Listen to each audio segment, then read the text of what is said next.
Meski belum masuk masa kampanye, sudah banyak spanduk partai politik dan sosok calon peserta pemilu yang memasang gambar di berbagai tempat umum di kawasan Kabupaten Muara Enim.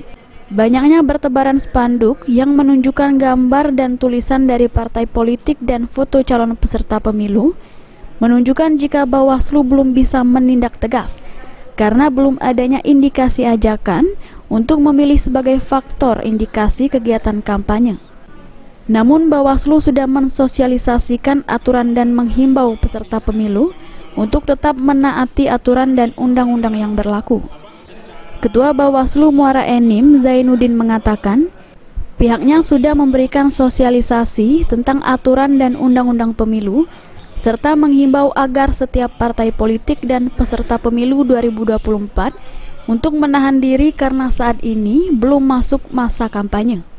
Bawaslu juga sudah melakukan koordinasi dengan pihak terkait, yaitu pemerintah kabupaten, dalam hal ini Satpol PP, agar bisa melakukan penertiban spanduk yang tersebar di berbagai titik tempat umum.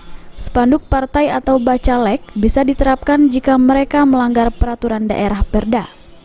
Himbauan alat peraga kampanye yang digunakan untuk sosialisasi pada saat ini, kita sudah lakukan semacam himbauan ke peserta pemilu, terutama ke partai politik yang ada di Kabupaten Muara Enim. Tujuannya biar sama-sama untuk menahan diri karena saat ini belum memasuki tahapan kampanye. Terkait akankah kita tertibkan, ini untuk ranahnya sementara ini belum ranah kita. Karena tadi kami sampaikan mereka statusnya bacalek Pol PP terkait Perda.